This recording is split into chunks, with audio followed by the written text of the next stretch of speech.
अस्सलाम वालेकुम। आज हम सोशियोलॉजी के बारे में पढ़ेंगे। हम देखते हैं कि सोशियोलॉजी एक्चुअली क्या है। तो बेसिकली सोशियोलॉजी कॉन्सिस्ट करता है टू वर्ड्स पर। जो सबसे पहले है वो सोशियस है, फिर उसके बाद लोगोस। अब जो सोशियस है, हमने ये देखना है कि जैसे हम सोसाइटी में डिफरेंट किस्म के लोग होते हैं, इंडिविजुअल्स होते हैं, या फिर लोग जो ग्रुप्स की सूरत में रह रहे होते हैं।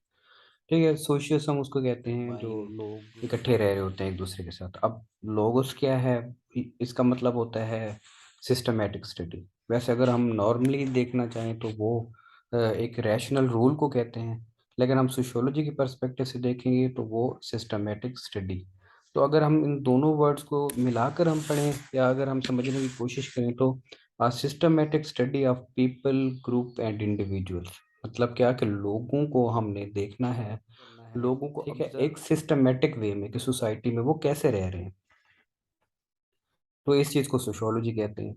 अब सबसे पहले जो अल्लामा इब्ने खल्दून थे, ठीक है, सबसे पहले इन्होंने सोशियोलॉजी का नाम यूज़ किया, लेकिन उन्होंने सोशियोलॉजी नहीं कहा था, उन्होंने इमरानियात का नाम यूज़ किया था कि इमरानियात कोई ऐसा डिसिप्लिन है या एक ऐसा सब्जेक्ट है या ऐसा एक वे है जिसे हम स्टडी कर सकते हैं।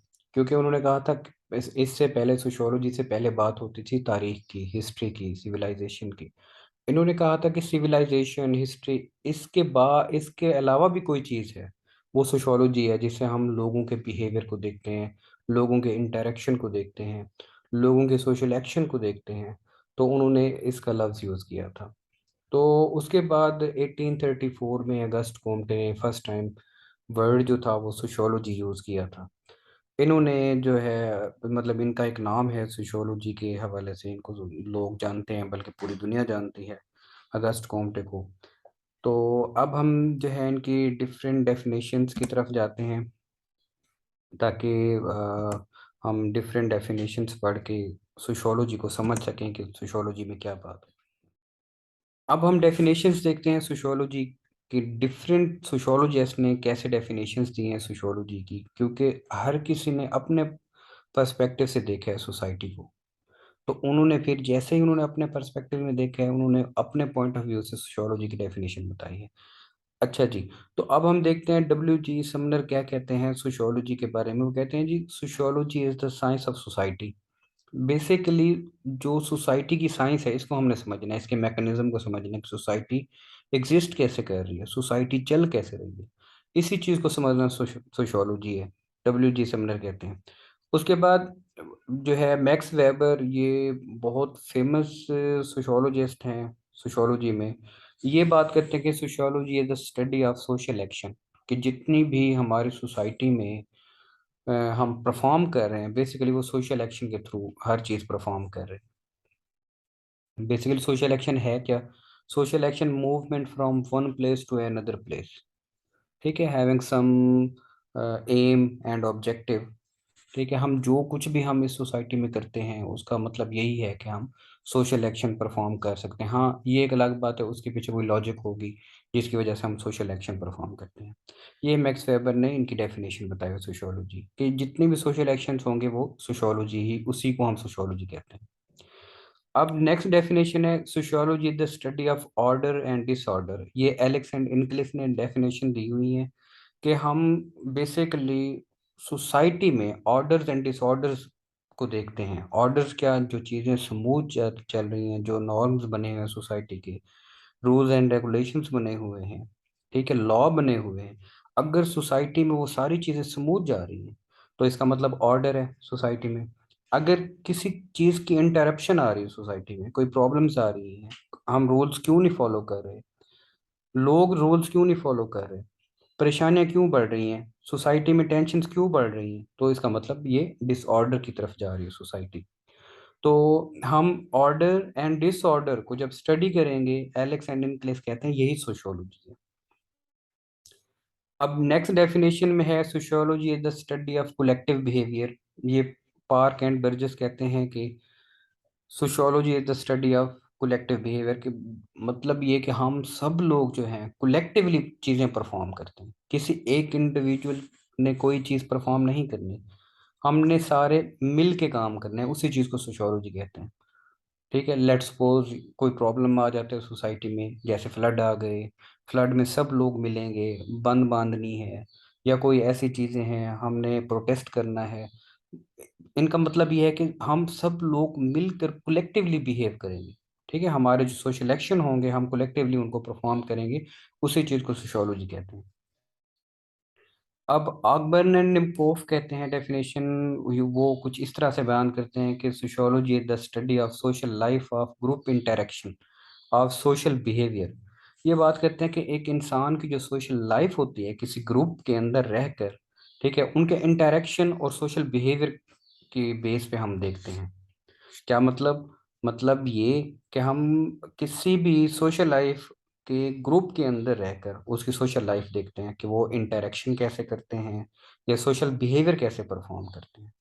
वो कैसे कि क्योंकि इस सोसाइटी में डिफरेंट किस्म के ग्रुप हैं जो वर्क करते हैं, जैसे कि इन ग्रुप है, आउट ग्रुप है, प्राइमरी ग्रुप है, सेकेंडरी ग्रुप है। इस ग्रुप के अंदर अब प्राइमरी ग्रुप क्या है, वो फैमिली से इंटर रिलेटेड होता है। और सेकेंडरी ग्रुप क्या होता है, जैसे ही हम घर से बाहर आते हैं सेकेंडरी ग्रुप हमारा स्टार्ट हो जाता है। सेकेंडरी मतलब सानवी ग्रुप। तो कहने का इनका मतलब ये है कि जो भी ग्रुप होंगे ना, ग्रुप के अंदर हम इंटरेक्शन करेंगे, सोशल जो हमारा बिहेवियर होगा वो हम परफॉर्म करेंगे ग्रुप के अंदर रहकर। हमारी जितनी एक लाइफ होगी वो ग्रुप के अंदर होगी, वो ग्रुप कोई भी हो सकता है। अब नेक्स्ट डेफिनेशन है sociology is the science of man interdependence. ये टीमा शेफ एंड फैसे जो है इसकी डेफिनेशन बताते हैं कि सोशियोलॉजी बेसिकली स्टडी है ही उसकी कि इंसान एक दूसरे के ऊपर जो है वो डिपेंडेंट है। ठीक है, एक दूसरे के ऊपर इन्हिसार कर रहे होते हैं। तो वो कैसे है कि हम एक दूसरे की मदद करते हैं, एक दूसरे को जो है हम स्ट्रेंथन करने की कोशिश करते हैं, हम एक दूसरे की जो है वो एक दूसरे के साथ कोऑपरेट करने की कोशिश करते हैं। कोशिश के अलावा हम लोग कर रहे हैं एक दूसरे के साथ कोऑपरेट। पहले ये जो चीज़ है ये शुरू से चलती हुई आ रही है। पहले बार्टर सिस्टम होता था सोसाइटी के अंदर, फिर बार्टर सिस्टम के बाद करेंसी इंट्रोड्यूस हुई। करेंसी भी बेसिकली क्या है कि ये भी एक हेल्प है हमारी। हम एक एक चीज़ उनको करेंसी देते हैं, उनसे हम अपने प्रोडक्ट्स लेते हैं उस चीज़ की वजह से। तो बेसिकली ये भी एक हमारा कॉपरेशन चल रहा है सोसाइटी के अंदर। हम एक दूसरे के साथ इंटरलिंक्ड हैं जिसकी वजह से हम इंटरडिपेंडेंसी है हमारी एक दूसरे के ऊपर। ये टीमा शेफ एंड फैसी कहते हैं। उसके बाद लास्ट डेफिनेशन है, ये कहते हैं माइल्ड durkheim कहते हैं कि sociology is the study of social institutions. Mild durkheim कहते हैं कि जो हमारी सोसाइटी है, ठीक है, ये बेसिकली सोशल इंस्टीट्यूशंस के ऊपर बेस करती है। ठीक है, क्योंकि सोशल इंस्टीट्यूशंस हर सोसाइटी के पिलर्स होते हैं। जैसे एक बिल्डिंग के पिलर्स होते हैं, बिल्डिंग पूरी या उसकी हम छत की बात करते हैं, वो पिलर ने उनको सपोर्ट किया होता है छत को। ऐसे ही हमारे सोशल इंस्टीट्यूशंस जो हैं, सोशल इंस्टीट्यूशन जो है हमारी सोसाइटी को सपोर्ट कर रहे हैं, ये पिलर ऑफ सोसाइटी होते हैं। अब सोशल इंस्टीट्यूशंस कौन कौन से होते हैं, जैसे फैमिली इंस्टीट्यूशंस, उसके बाद political institutions, religious institutions, economic institutions.